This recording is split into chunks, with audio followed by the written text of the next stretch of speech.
कल्याण में अंतर्राज्यीय drugs racket का भंडाफोड़। 14 आरोपियों पर मकोका।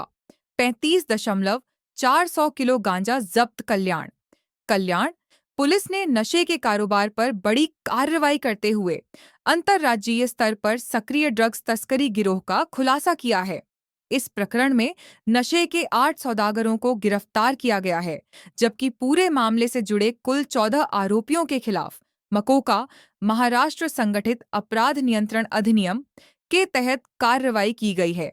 पुलिस ने आरोपियों के कब्जे से 35 किलो 400 ग्राम गांजा, एक देशी पिस्टल, कारतूस और तस्करी में इस्तेमाल की गई कार जब्त की है। कार्रवाई के दौरान हालात उस समय गंभीर हो गए जब तस्करों ने वाहन रोकने वाले ट्रैफिक हवलदार पर गाड़ी चढ़ाने का प्रयास किया। पुलिस की सतर्कता और त्वरित कार्रवाई से बड़ा हादसा टल गया और आरोपियों को मौके पर ही दबोच लिया गया। इस घटना में सरकारी काम में बाधा डालने और जानलेवा हमले का भी मामला दर्ज किया गया है। जांच में सामने आया है कि इस ड्रग्स तस्करी के तार छत्तीसगढ़, उड़ीसा, नागपुर, नासिक, मुंबई और कल्याण से जुड़े हैं। आरोपी लंबे समय से अलग अलग राज्यों से मादक पदार्थ लाकर महाराष्ट्र के विभिन्न शहरों में सप्लाई कर रहे थे। मामले की गंभीरता को देखते हुए मकोका कोर्ट ने सभी आरोपियों को 23 तारीख तक पुलिस रिमांड पर भेज दिया है। पुलिस अब इस पूरे नेटवर्क 23 तारीख तक पुलिस रिमांड पर भेज दिया है। पुलिस अब इस पूरे नेटवर्क से जुड़े अन्य आरोपियों, सप्लायरों और आर्थिक लेन-देन की गहन जांच कर रही है और आने वाले दिनों में और भी खुलासे होने की संभावना जताई जा रही है। परिमंडळ 3 कल्याणांतर्गत महात्मा फुले स्टेशनच्या अंतर्गत ही सदरची कारवाई झालेली आहे.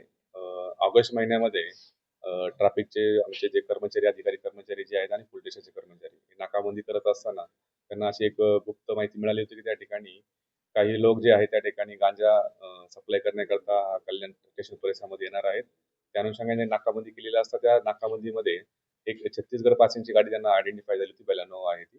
आणि त्यामध्ये नाकाबंदीमध्ये त्यांनी ती गाडी थांबवण्याचा प्रयत्न केला. आमचे जे पोलीस कॉन्स्टेबल जे आहेत ते ट्रॅफिकचे पोलीस कॉन्स्टेबल सोनवणे आणि धोंगडे त्यांचे सिनियर पी झोडगे यांनी मग ती त्या नाकामध्ये न थांबता त्यांनी ते आमच्या पोलीस कर्मचाऱ्यांच्या अंगावरती गाडी आणण्याचा प्रयत्न केला. नंतर त्या सदर गाडीचा आपल्या पोलीस स्टेशनचे कर्मचारी आणि ट्रॅफिकच्या कर्मचाऱ्यांनी पाठलाग केला असता ते आपण गाडी ताब्यात घेतली. नंतर गाडीच्या मध्ये आपण जे असणारे जे 5 इसम असेल त्या 5 इसम पण आपल्या त्या ठिकाणी मिळाले.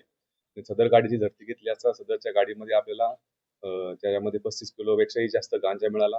त्यानंतर हे 5 आरोपी त्याच्यामध्ये निष्पन्न झाले आणि त्यामध्ये गाडीच्या झडतीमध्ये आपल्याला एक गावठी बनावटीचं पिस्टल सुद्धा त्यामध्ये हस्तगत करण्यात आलेलं होतं.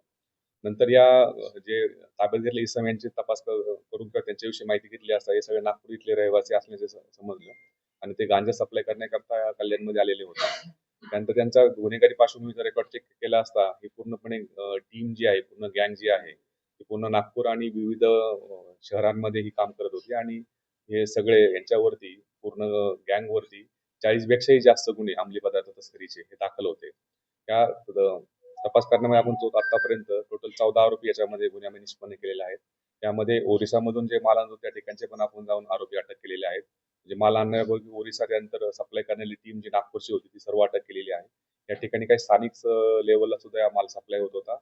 त्यामध्ये मुंब्रा असेल, भिवंडी असेल, कल्याण असेल, इतरही भागामधले जे आरोपी आहेत त्याच्यामध्ये आम्ही निष्पन्न करून त्यांना सुद्धा अटक केलेली आहे. अशा प्रकारे एक आंतरराज्य टोळी जी अंमली पदार्थ तस्करी करणाऱ्याची जी आहे पूर्ण कल्याण असेल, ठाणे असेल, नाशिक आणि मुंबई या भागातील त्याच्यामधून निष्पन्न केलेली आहे आणि त्यांच्यावरती संघटित गुन्हेगारी मोका अंतर्गत ही कारवाई माननीय पोलीस आयुक्त Shri Ashutosh Dumbare sir, joint CP आमचे चव्हाण सर आणि ऍडिशनल सीपी जाधव सर यांच्या मार्गदर्शनाखाली सदरची ही ठाणे आयुक्तालयामधली ही दुसरी कारवाई झाली आहे. त्याच्यामध्ये आपण मोका अंतर्गत या 14 आरोपींना मध्ये सध्या अटक केलेली आहे. सदरचा गुन्ह्याचा तपास जे आहे आमचे कल्याणचे एसीपी कल्याणची गेटे करत आहेत. आता सदरचे आरोपी आता सध्यापर्यंत त्यांना 23 तारखेपर्यंत पोलीस रिमांड दिलेली आहे. ही सदरची जी पूर्ण कामगिरी आहे आमचे senior PI Mahatma Phule police स्टेशनचे बलराम सिंग परदेशी, त्यानंतर त्यांची डीबीची टीम, संपूर्ण टीम, पीएसआय मडके, एपीआय भुजबळ या सर्व टीमनी केलेला आहे. त्याचप्रमाणे नाकाबंदीमध्ये ज्यांनी गाडी पकडली ते आमच्या ट्रॅफिक डिव्हिजनचे कल्याणचे सिनियर पीआय त्या ठिकाणी मिलिंद झोडगे, त्यानंतर पोलीस कॉन्स्टेबल सोनवणे आणि पोलीस कॉन्स्टेबल डोंगरे यांच्या पूर्ण टीमनी ही एक सतर्कपणे त्या ठिकाणी नाकाबंदीमध्ये आपल्याला ही पूर्ण निश्चितपणे गाडी आणि त्यांचे आरोपी आणि पूर्ण गँग आपण त्यामध्ये निश्चित करू शकलो. अशा प्रकारची कारवाई आपण यासुद्धा राहणार सुरूच राहणार आहे आणि स्थानिक लेव्हलला सुद्धा जे काही गांजा या ठिकाणी तस्करी करणारे किंवा सप्लाय करणारे असतील यांच्यावर सुद्धा परिमंडळ 3 आणि सगळ्या पोलीस स्टेशनच्या अंतर्गत ही आमची कारवाई अशीच सुरू राहणार आहे.